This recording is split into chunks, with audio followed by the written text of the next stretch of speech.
Ingakho ke ngibiza abantu ababelaphi bendabuko ukuthi beze lana abantu ababathandazi ukuze bezosilekelela kwezinye zezinto eziba yimbangela zokuthi abantu abadala bangakwazi ukuthi bafinyelele kuthini. Ngaphambi kokuba sihlabele phambili bafowethu nginikhumbuze ukuthi zikhona incwadi phela esizilobayo. Esihloko sithi sithini isintu nesihloko sithi amava ahlabahlosile. Ikhona nencwadi esihloko sithi uyokhuluza ukhokhona. Ngiyacela futhi bafowethu uma ukuthi niyafisa ukuthi nihlale phansi nempunga yesintu. Wozani emphelandaba wempunga yesintu uzobhema ukholwe. Uyangizwa uma ngithi uzobhema ukholwe. Kodwa kangikho lapho.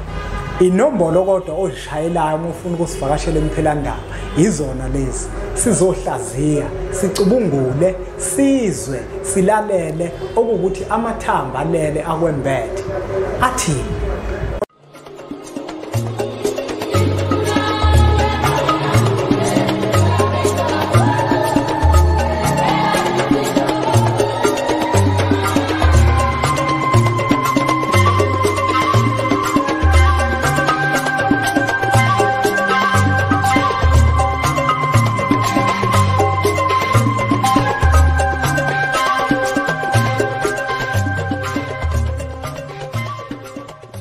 yazi wamuhle umuntu yayinhle indoda webabo laze lalihle shende lidlula umaqondana noma ngilele kithi ngihlale ngicabanga lo wena ungalifihlayo ekhosombeni lifihle ekhosombeni ekhosombeni lifihle ekhosombeni. Kwathi ngithi kunina benkashana kaMenzi yaphuza umlaza ngameva yaphula umlilo ngamahlamvu abanye bocima ngamanzi. Nina belembe leqamanya amalembe ngokukhalipha ushaka kashaka ngemanzi ngesabuthu ushaka kuyinkosi yasemashobeni.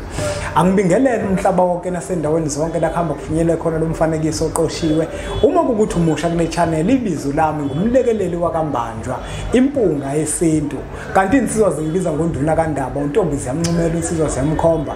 Isithole sincane saphuma ehlathini kuseni ngovisa zithulwa ngoba sigcwele amabethe ngikholwe likholwa ngenhliziyo engalibhana kancane esontweni ogqamgqama. Umsathi ngakane lakha lathi ngihamba litheselo sithe lathi ngaha. Ngumshana wakofuze fulele omashiya amahlakatha azoshumayela. Umzukulu kaMdumo igaba elimabanga kaThumbula Tjatshatsa kaPheshe uPheshe kaMaguyane uMaguyane kaVaphi uVaphi kaNokhojo. Ngokudabuka ngidabuka entabeni zaseSandanezo la kwagcitshwa khona inkaba yami esigodini sakaMaguyane. Kuhlala kuyintokozo ke bafowethu ngaso sonke isikhathi ukuthi ngifike la kwi-channel yethu Impunga Yesintu TV. Angiqale ngokubonga futhi kakhulu koza kwethu abake bavume mangibamema ukuthi bafike la kwi-channel yethu Impunga Yesintu TV. Inhloso enkulu ke kusuke ukuthi ngilekelele wena mbukeli wempunga yesintu TV ukuze nawe uzokwazi ukuthi lento esiyidingayo thina njenganempunga yesintu ukuthi umuntu nomuntu egcine kwazile ukuthi axhumane nethongo lakhe ukuze nakuwena kwenzeke lokho uzokhumbula ukuthi ngike ngimema abantu ababelaphi bendabuko ngimema abantu ababathandazi ngimema abantu othola ukuthi baneziphiwo ezahlukahlukene ngenhloso njalo yokusiza wena mbukeli wempunga yesintu TV. Asikahlonize ukuthi yebo umsamo wethu bafowethu uma uyakhona okanye uma ucela kuona kusuke kufanele ukuthi ushisa impepho ukuze ukwazi ukuthi ulekeleleke. Kodwa zikhona izinto othola ukuthi zidinga abantu abaneziphiwo abazokwazi ukuthi bakuleleke ngazo. Ingakho ke ngibiza abantu ababelaphi bendabuko ukuthi beze lana abantu ababathandazi ukuze bezosilekelela kwezinye zezinto eziba yimbangela zokuthi abantu abadala bangakwazi ukuthi bafinyelele kuthini. Angiphinde futhi ngikubingelele umbukeli sekukudala kakhulu sagcinana ukuthi impunga yesintu ifike nje la izokuphakela. Kodwa ke kuhle ngoba ngifike ngihamba naboza kwethu.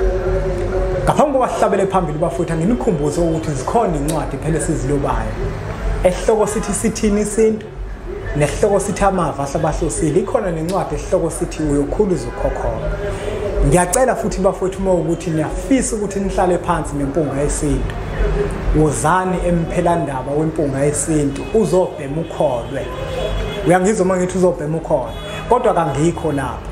Inombolo kodwa ozishayelayo uma ufuna ukusivakashela emphelandaba izona lezi. Sizohlaziya, sicubungule, sizwe, silalele okuthi amathamba alele akwembethe. Athi Namuhla ke bafowethu ngeimpunga yesintu ngifisa ukukhuluma ngesihloko esibalekile kakhulu. Ngizothanda ukuthi uma kukhona umuntu omaziyo umelaphi wendabuko le video bese uyakwazi ukuthi uyidlulisele kuyena okanye naye umcele ukuthi uyacela ukuthi ayilalele le video okanye ayibukele. Namuhla ngifuna ukuzokhuluma ngokungeniswa kwabantu abadala. Umuntu nomuntu mhlawumbe ngenzeka ukuthi usehambile wathi umehamba wezwa kwathiwa kini kufanele ungenise abantu abadala. Ukungenisa abantu abadala ke bafowethu kuyinto ehlukene kakhulu. Okokuqala abantu abadala bayangeniswa ngaphansi kwesimo sokuthi bebekade bekhona phakathi komuzi. Kwabe sekuba khona izimo ezithile ezibaxoshayo nezibakhiphela ngaphandle. Bese kuzoba khona ukungeniswa kwabantu abadala ngaphansi kwesimo sokuthi usulula inqiwa lakini okanye sewandisa umuzi wakini okanye sewelula igceke lomuzi wakini. Ngaphansi kwaleso simo uthola ukuthi wakhe umuzi musha uzobangenisa ngaleko ukuthi kade bephumile phakathi komuzi. Kodwa ke namuhla bafowethu ngifisa ukuthi sibuke kakhulu la abantu abadala kade bephumile phakathi komuzi baphumela ngaphandle. Ngaphambi kokuba ke singene isigcile asiqale siveze izinto eziba imithelela eyenza ukuthi abantu abadala bagcine bephumela ngaphandle komuzi. Nakuba singeke sikubalule konke kodwa sizosika phezulu okanye sizokha phezulu ngenhloso yokucacisela wena mbukeli ubukele njengamanje ukuthi yiziphi izinto ezigcina sezenza ukuthi abantu abadala balishiye ekhaya bakhetha ukuhlala ngaphandle. Mawufunda incwadi esihloko sithi sithini isintu kukhona la sibhale khona ngesibaya ukuthi isibaya siyinto yokuqala makuthiwa kwakhiwa umuzi, ngoba isibaya iyona nto engayifanisa nesizinda esikhulu sesisekelo somsamo womuzi nomuzi. Isibaya yinto yamadoda. Uma kuwukuthi phakathi komuzi abantu abadala kukhona into ebacasulile phakathi komuzi, bake bathatha isinqumo sokuthi bahambe baye kohlala esibayeni. Abayi ukuthi baphumele ngaphandle, kodwa isibaya masingekho abantu abadala bavele baphumele ngaphandle. Kodwa ke impunga yesintu la ukhona ukekutheni bangeniswa kanjani abantu abadala. Zokhumbula ukuthi njengoba sengibalulile ukuthi zibaningi izizathu ezenza ukuthi abantu abadala baphumele ngaphandle. Kukhona kwesinye isikhathi uthola ukuthi phakathi komuzi kukhona umsindo nje okhona wokungezwani kwabantu abathile ngezizathu ezithile futhi ezahlukene. Kwesinye isikhathi uthola ukuthi kukhona izinto uthola ukuthi nina nabantu abaphilayo phakathi komuzi niyazenza kanti abantu abadala bazithanda lezo zinto othola ukuthi niyazenza ngaleso sikhathi. Uzokhumbula futhi ukuthi enkathini namuhla ukutholakala kwabantwana kuyinto nje efana nomkhuhlane esingeke sisakwazi ukuthi siwudambise ngeboza. Yinto nje leyo eyenzakala uthola ukuthi mhlawumbe kuzofika insizwa phakathi komuzi izokona. Uthola ukuthi futhi kwesinye isikhathi kuzoba khona abantu abazothumela izilwane ezithile phakathi komuzi wakini okanye phakathi komuzi wakhena. Ngenkathi bethumela lezilwane befaka izinto ezingcolile phakathi komuzi ngesimo sokuthi abantu abadala abahlangani nezinto ezokungcola. Izona zonke izinto lezi ezigcina seziba nemthelela ukuthi abantu abadala bangakwazi ukuhlala bese bephumela ngaphandle, bexoshwa yilezi zinto lezi ezikungcola ezisuke sezikhona phakathi komuzi. Yingakho ke kubalekile ukuthi kwesinye isikhathi kube khona indlela ozolekeleleka ngayo ezogcina manje seyibulala zonke lezi zinto ezikhona ezingalungile eziphakathi komuzi. Bese nabo abantu abadala kube khona isimo sokuthi nabo bayahlanjululwa ngaphambi kokuba ke manje nabangeniswa. Kwesinye isikhathi nje uthola ukuthi kukhona ingxabano vele khona okanye yake yaba khona phakathi komuzi. Mayikhona leyo ngxabano leyo yaze yagcina manje seyehlela ebantwini abaphilayo. Mayehlela ebantwini abaphilayo kugcine sekuba khona umsindo manje phakathi kwabo. Mawuba khona lo msindo abantu abadala nabo bese bayahluleka ukubekezelela. Isiya manje kutheni sekufanele ukuthi kube khona inhlambuluko phakathi komuzi. Ngizofuna ukuthi ungizwe kahle. Le nhlambuluko lena ezobe ikhona hayi ngoba kuyinhlambuluko yokuhlanganisa labantu abaphila ngokwenyama othola ukuthi bona laba bakhombisa ungezwani. Kodwa le nhlambuluko lena ezoba khona inhlambuluko yokuhlanganisa laba bantu othola ukuthi nabo mhlambe bahamba benukela, othola ukuthi mhlambe bahamba bedlelana amasimo babanga imfuyo njalo njalo kwagcina sekukhona ingxabano ngoba izinto eziningi othola ukuthi zenzeka kuthina njenganabantu abaphila ngokwenyama esesisizukulwane ukuthola ukuthi akuzona zonke othola ukuthi vele izinto ekufanele ukuthi ziqondane nathi kodwa eziningi zazo sekuvuka upelepele umdalo ogqokweni ingakho ke kwesinye isikhathi kugcina ukuthi kubaluleke ukuthi kube khona inhlambuluko yomndeni ezokwenziwa mayenziwa lenhlambuluko bese kube khona isimo sokubahlambulula abantu abadala bese sebehlanjululiweke abantu abadala bese kuba yima senithatha isinqumo sokuthi nizobangenisa abanye abantu ke kuyenzeka uthola ukuthi khona umuntu abazomcela azobalekelela ekutheni bayenze yonke leyo nto okanye bawenze wonke lo msebenzi kwesinye isikhathi kuba umuntu othola ukuthi udonsa umoya osuke ezokwazi ukuthi anibhekele ukuthi lento eniyenzayo iyakwazi yini ukuthi yenzeke ngendlela efanele isizathu ke senze ukuthi ngicele kakhulu mina njengempunga yesinto ukuthi uma khona umuntu omaziyo umelaphi wendabuko ukuthi na umcele ukuthi le video lena ayibuke ngoba kukhona into engifisa ukuthi ngiyibalule ekuyinto ebalekile kakhulu ake sithi ke isizathu ke sokuthi abantu abadala kini baphume ngaphandle seniyasazi ukuthi sona siphi isizathu njengoba sekufanele nibangenise nje nizobangenisa manje ngaphakathi emzini wabo into yokuqala vele kusuke kufanele ukuthi niyenze kufanele ukuthi abantu abadala makudingakala inhlambuluko niyenze leyo nhlambuluko niqede makufanele ukuthi bageze kufanele vele mawakade bephumele ngaphandle ukuthi nibageze nibahlambuluke nayo indawo engifisa ukuthi niyibambe ukhumbule ukuthi ngenkathi abantu abadala bephumela ngaphandle isizathu besenza ukuthi baphumele ngaphandle ngoba khona izinto phakathi komuzi eziwukungcola abekade sebezibonile bona nezimthelela egcine seyenza ukuthi umuzi ungcole bese bona baphumela ngaphandle kubalekile ukuthi ngenkathi abantu abadala ke senibagezile senizobangenisa ngaphakathi nomuzi wabo lo esenizobangenisa kuwo kubalulekile ukuthi ke nawo uhlambuluke ukuze bona njengoba sebehlambulukile nomuzi enibafaka kuona esenibangenisa kuona nawo ususe simene sihlambulukile nayo into abantu kumele ukuthi bayazi makuthiwa kugezwa abantu abadala ngithi bona sebephila ngokomoya kodwa mabephila ngokomoya abantu abadala bembethe abantu abaphila ngokwenyama umuntu nomuntu okhona phakathi komuzi wembethe umuntu omdala okhona phakathi komuzi kodwa yena osephila ngokomoya ingakho ke kubalekile ukuthi mase kuthiwa bayagezwa kungabibikho ozosala waphakathi komuzi ekuzothiwa yena akekho mase kwenziwa lo msebenzi ngoba uma kuzoba khona umuntu osalayo ekuthiwa akekho umsebenzi ngeke uhambe ngendlela efanele ukuthi uhambe ngayo uma ukuthi kuzokwenzeka ngempela lapho kusuke sekufanele ukuthi uthole umuntu ojulile kakhulu onesiphiwo ozokwazi ukuthi akulekelele ekutheni ngempela uma ukuthi umndeni wakini awufuna ukuhlangana ngoba kwesinye isikhathi kuyenzeka umndeni ungafuni ukuhlangana ngezizathu ezithile othola ukuthi abantu abadala bathi bahamba kukhona intuthu ethile manje mawuzama ukuthi umndeni ohlanganisa bese ugoloza umndeni ukuhlangana ake sithi ke yonke into ke manje nake mhlawumbe umtholile umuntu ozokulekelela ekuthena abantu abadala nibahlambulule ngaleyo ndlela nizobahlambulula ngayo naqeda engikugcizelela ukuthi nomuzi nawo kubalekile ukuthi makukhona umuntu mhlawumbe ukulekelelayo uma ukuthi mhlawumbe khona iziwashe ezithile akulekelela ngazo kube khona akunikeza kona ozongena nako ngaphakathi komuzi uhlanzwe umuzi ukuze abantu abadala mase senibangenisa ngaphansi kwesisekelo naso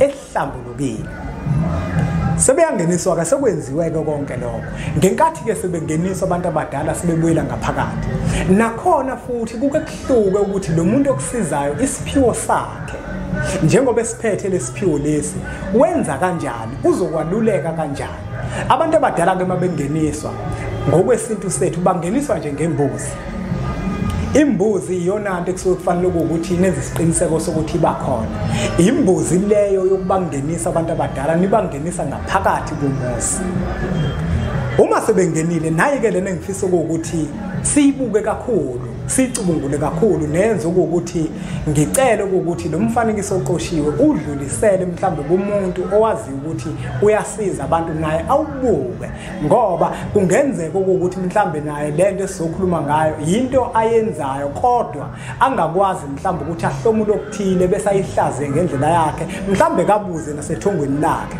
okuwukuthi ngempela lento ekhulunywa impunga yesintu angakwazi yini ukuthi ayenze. Uzokhumbula ukuthi makuthiwa kungeniswa abantu abadala kuke kuthiwe kufanele ukuthi kube khona isithebe esikhona. Yebo abantu abadala mase ubangenisa ngaphakathi sebebuyela ngaphakathi vele kufanele ukuthi ubaphi isithebe. Kodwa into engifisa ukuthi siyibheke kakhulu nengifisa ukuthi siyicubungule kakhulu. Ngiyafisa mina njenganempunga yesintu ukuthi mase nibangenisile abantu abadala nibe senibacela okuwukuthi njengoba seniwenzile lo msebenzi lona wokubangenisa kodwa niyacela ukuthi banivezele okuwukuthi ngempela sebengenile phakathi komuzi khona kuzothi uma ngempela sebengenile sebenivezelile ukuthi bangenile bese nibaphe isithebe seninesiqiniseko sokuthi bangenile. Mpunga yesintu kungani ukhulume konke lokho?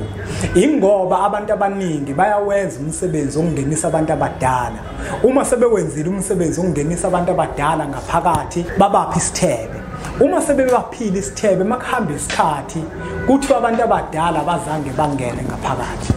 Ngenkathi kuthiwa abantu abadala bazange bangene ngaphakathi bona kodwa ngalo lelo langa isithebe basenza bengakaziboni impawu zokuthi ngempela abantu abadala bangenile phakathi komuzi. Kwesinye isikhathi ukuthola ukuthi yebo kona ukhona umuntu obalekelelayo.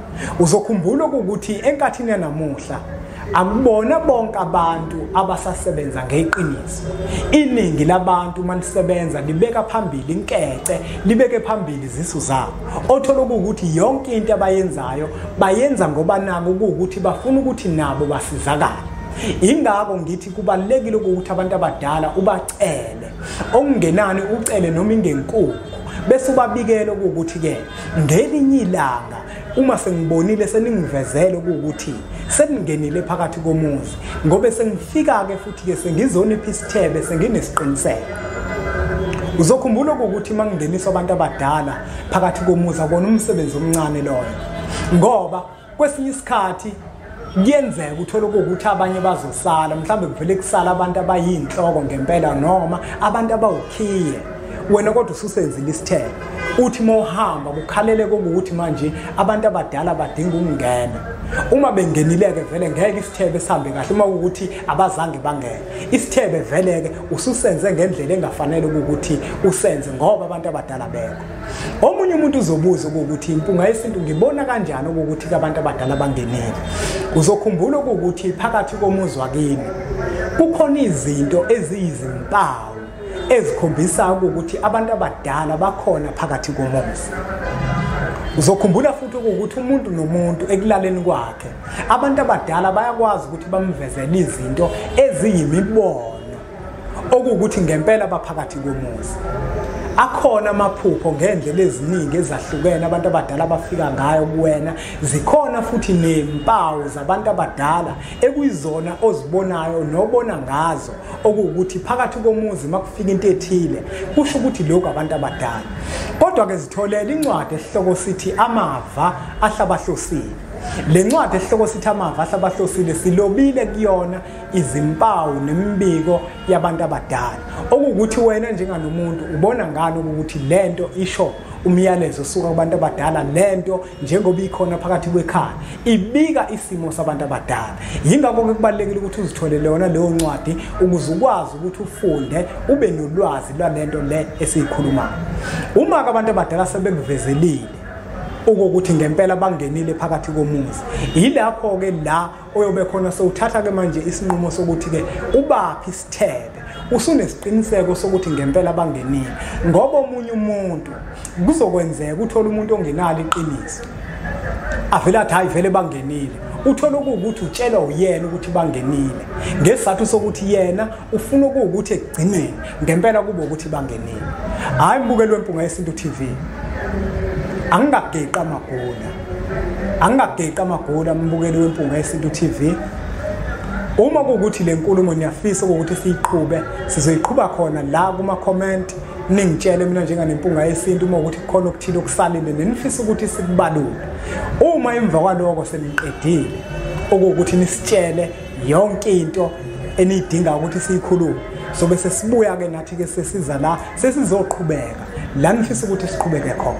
Ngiyacela ukuthi niqhubeke nisubscribe ku-channel yethu Impunga Yesintu TV, niqhubeke futhi nokuthi niyibuke yonke imifanekiso eqoshiwe esiyifakayo la ku-channel yethu. Sethemba ukuthi lo mfanekiso oqoshiwe bekade siwukhuluma namuhla uyawenza umqondo futhi uyakuletha ukukhanya emqondweni wabantu. Siyacela futhi ukuthi ke abantu nabo bake bayicubungule le ndaba le esiyibalulayo ukuthi uma ngempela kade ungenisa abantu abadala sengathi nani nabantu basekhaya bangafika ngempawu zibe khona impawu enizozibona ngamehlo enyama bese niyakwazi ukuthi ke nibalungisele. Angibonge kakhulu ngeimpunga yesintu bese sithi nje impunga Umuntu othembele kuye wena, umuntu othembele kuye wena,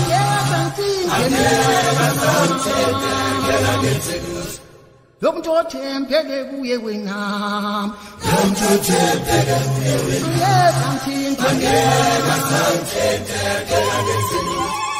Baba mina kinti,